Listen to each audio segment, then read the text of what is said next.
Halo guys, kembali lagi dengan gue Kuro guys. Kali ini mari kita bahas lagi anime atau novel Laidale no Daichi Net mengenai scene yang kena skip di animenya, atau melanjutkan pembahasan sebelumnya dari episode 2 sampai episode 3. Oke, langsung aja kita masuk ke pembahasannya.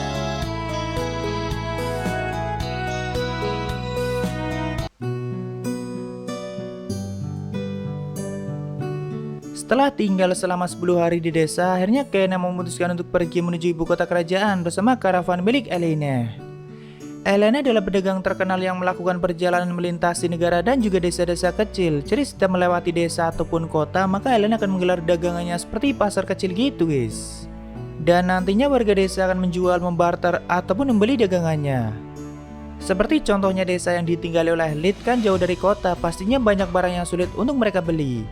Jadi setiap beberapa bulan sekali, maka akan ada pedagang seperti Elena yang melintasi desa itu. Elena itu memperjualbelikan apapun selama tidak melanggar hukum, bahkan informasi juga dia jual, dan dia cukup licik kalau sudah menyangkut jual beli. Lalu untuk melindungi dan membawa barang dagangannya, Elena menyewa tentara bayaran yaitu kelompok arbiter. Dan kebetulan mereka juga akan menuju ibu kota, jadi Kena ikut bersama mereka, tapi tentu tidak gratis. Walaupun Kena sudah menyelamatkan nyawa anak buah arbiter, tapi Elena juga sudah memberikan banyak informasi untuknya. Namun Elena masih tetap menawarkan barang dagangannya, dan akhirnya Kena membeli sebuah peta negara Flash Kylo dengan harga 8 koin perak ditambah 2 koin perak untuk jasa numpang sampai ibu kota. Jadi Kena harus membayar 10 koin perak. Sebenarnya itu harga yang sangat mahal untuk ukuran sebuah peta, tapi Kena sangat membutuhkan peta itu dan dia juga belum paham dengan harga pasar di masa ini. Tapi saat Kena tidak menawar itu dan langsung membayarnya, Elena dan arbiter jadi paham kalau dia tidak tahu harga pasar. Dan tentu itu akan sangat merepotkan jika nanti Kena melakukan negosiasi di kota dan bertemu dengan pedagang yang super licik. Jadi di sepanjang perjalanan Elena mengajari pemahaman dasar mengenai nilai koin dan juga harga pasar saat ini. Kurang lebih perbandingannya seperti ini guys.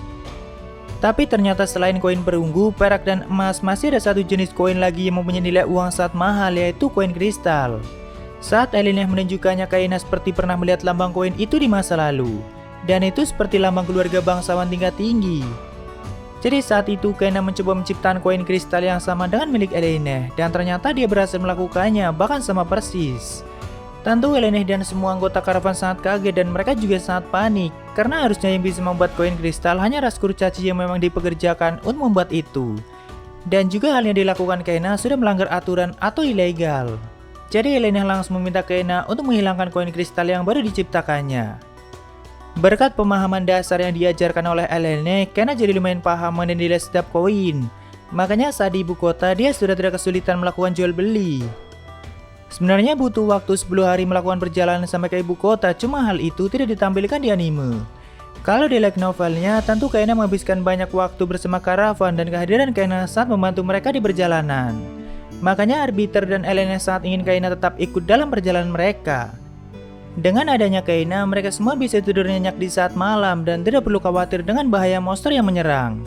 Karena selama berhari-hari di perjalanan kan tentu mereka tidur di luar atau di hutan. Nah saat malam tiba, Kena selalu menciptakan pasukan golem untuk menjaga tidur mereka, jadi tidak perlu ada yang melakukan ronda. Walaupun awalnya mereka ketakutan dan malah tidak bisa tidur karena pasukan golem yang diciptakan Kena sangat menakutkan bagi mereka. Tapi lama-kelamaan mereka semua mulai terbiasa. Soalnya akhir-akhir itu banyak ogre dan goblin yang melakukan penyerangan seperti yang sebelumnya mereka alami. Bahkan Kena selalu memberikan potion sejenis obat pada semua anggota karavan. Jadi saat di desa dia memang beneran mencari tanaman obat untuk dijadikan bahan potions. Entah kenapa Kena sangat suka dengan tanaman obat atau bahan-bahan seperti itu, bahkan dia sering mencampurkan itu pada makanan buatannya. Lalu setelah melakukan perjalanan selama berhari-hari, dia akhirnya sampai di ibu kota.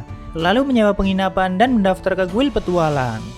Kalau di light novelnya, Kena juga diantarkan oleh Kennison sampai ke guild petualang karena Kennison sangat berterima kasih telah diselamatkan nyawanya. Jadi tempat pertama yang dia datangi adalah guild petualang, baru menyewa penginapan.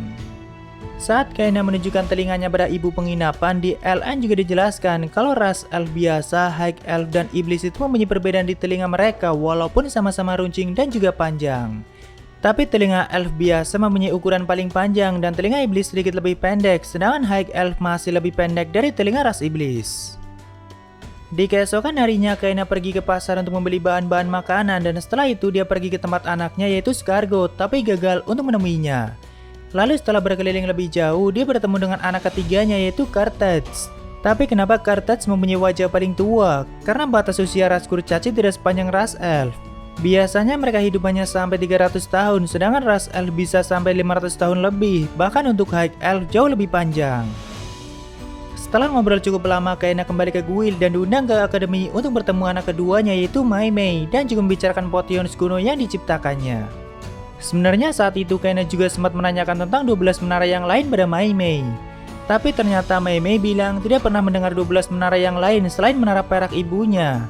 Padahal di masa lalu Kaina selalu mengajak ketiga anaknya untuk melakukan pertempuran melawan player lain dan tentunya juga sempat melawan pemilik menara yang lain. Tapi ternyata Mei Mei tidak mengingat itu semua dan itu masih menjadi teka-teki besar bagi Kaina. Cuma dia tidak ingin membahas hal itu lebih jauh. Kalau di anime setelah menemui Mei Mei, Kaina langsung mengambil misi mengenai hantu. Tapi kalau di light novelnya, dia menyelesaikan dua misi yang lain dulu baru mengambil misi hantu, yaitu membantu Agaido dan menangkap monster di sungai. Berhubung Kaina adalah petualang baru, dia masih belum tahu batas kekuatan wajar di masa ini. Jadi dia selalu meminta Almana untuk merekomendasikan misi apa yang cocok untuknya. Sebelum itu, Almana juga sudah mencatat beberapa kemampuan Kaina, tapi tentu Kaina hanya memberitahu kemampuan terlemahnya dan itu pun masih terdengar konyol. Misalnya saat Almana menanyakan seberapa kuat Kaina, maka Kaina akan menjawab dirinya bisa menghancurkan sebuah bangunan dalam sekali serang. Padahal kenyataannya dia bisa menghancurkan sebuah kota dalam sekali serang jika dia serius, tapi itu akan terdengar jauh lebih konyol bagi Almana.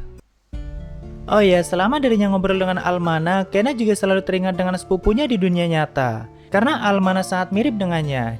Jadi di dunia nyata, Kaina mempunyai sepupu yang selalu menjenguk dan menemaninya di rumah sakit dan dialah sepupu yang sangat baik.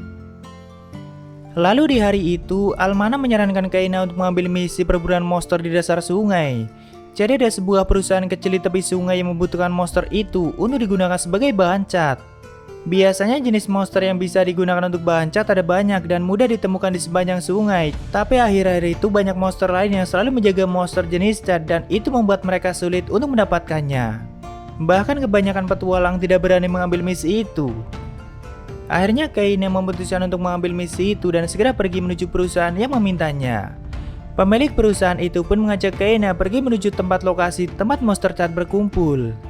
Ternyata monster yang menjaganya adalah jenis tanaman dengan tentakel gitu guys.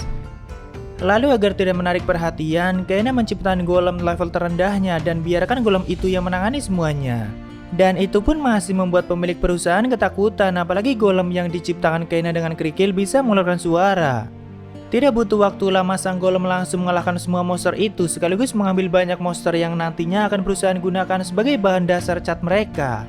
Jadi kedepannya perusahaan itu tidak perlu khawatir kehabisan bahan baku. Bahkan sang golem membawanya sampai ke gudang perusahaan. Dengan itu Kaina telah menyelesaikan misi dan mendapatkan bayarannya. Tak lama setelah Kaina kembali ke Guild, dia bertemu dengan Agaido yang memang sedang mencarinya. Dia secara pribadi mengajukan permintaan langsung pada Kaina untuk membantunya. Waktu itu Agaido juga memberitahu kalau sebenarnya dirinya adalah seorang perdana menteri walaupun Kaina biasa saja mendengarnya. Tapi kebetulan Agaido ingin melakukan sesuatu pada zona pembangunan di kota itu, cuma sayangnya dia kekurangan dana untuk melakukannya. Jadi dia meminta bantuan Kaina untuk melakukan sesuatu pada tempat itu. Karena tempat itu cukup berbahaya dan biasa digunakan oleh anak-anak Sousha dan Densuke untuk bermain-main. Di sini Kaina bertanya, kenapa kau memilihku bukan orang lain? Lalu Agaido bilang karena dirinya sudah mendengar banyak informasi mengenai Kaina, seperti Kaina yang ternyata adalah ibu Mei Mei dan Scargo dan sebagainya. Jadi pasti Kaina bisa melakukan sesuatu pada zona pembangunan itu. Akhirnya di sini Kaina menerima permintaan itu dan dia memutuskan untuk membangun sebuah kastil di zona pembangunan. Dia juga menambahkan tempat bermain di sekitarnya agar Densuke dan teman-temannya tetap bisa bermain di tempat itu. Di keesokan harinya kastil itu menjadi sangat ramai dan menjadi berita besar karena bagi semua orang itu adalah bangunan yang sangat misterius. Apalagi munculnya sangat tiba-tiba karena tidak butuh waktu 1 hari bagi Kaina untuk membuatnya. Barulah beberapa hari setelah itu Kaina mengambil misi hantu dan akhirnya dia menemukan satu menara di sana. Dia juga bertemu dengan Densuke atau sang pangeran yang memang sudah membuntuti Kaina dari penginapan. Kalau di light novelnya, Kaina juga mensummon banyak monster untuk menyelidiki Colosseum itu. Bahkan dia memanggil naga level 700 dan tentu itu cukup untuk menghancurkan sebuah kota. Karena tadinya dia mengira kalau bisa saja hantu yang dimaksud orang-orang adalah monster jenis undead yang biasanya mempunyai level 800 lebih. Tapi ternyata hantu yang muncul adalah penjaga menara yang hampir kehabisan mana. Namun setelah mendengar informasi dari sang penjaga menara, Kaina mengetahui fakta yang sempat membuatnya shock. Dia menjadi semakin yakin kalau tubuhnya di dunia nyata memang sudah mati. Dan dunia yang ditinggalinya saat ini bukanlah dunia game. Jadi mau sekeras apapun dirinya mencari menara lain, tidak akan mungkin menemukan player lainnya. Lalu setelah memberikan mana dan tugas pada sang penjaga menara, Kaina kembali ke atas dan ternyata ada pasukan yang sudah menemukan Densuke. Cuma di light novelnya, pasukan yang menyebut Densuke sempat menuduh Kaina yang sudah menculiknya, apalagi Kerberos sempat menghalangi mereka pada saat Kaina belum kembali. Tapi untung saja Kerberos tidak sampai menyerang mereka. Saat itu Kaina sudah berusaha menjelaskannya pada mereka, tapi pasukan itu sangat keras kepala. Jadi terpaksa Kaina mengeluarkan sebuah lonceng kecil pemberian Ageido yang menandakan kalau pemilik lonceng itu mendapat dukungan dari orang-orang paling penting di kerajaan. Tentu pasukan itu langsung minta maaf dan gemetar ketakutan, dan setelah itu mereka akhirnya pergi bersama Densuke. Sedangkan Kaina sendiri pulang ke penginapan dan mengurung diri selama 2 hari. Sebelum akhirnya putra tertuanya yaitu Scargo mendatanginya dengan sangat heboh. Tapi di LA-nya Scargo juga sempat menanyakan kamar ibunya pada pemilik penginapan, yang akhirnya semakin membuat heboh semua orang di penginapan itu.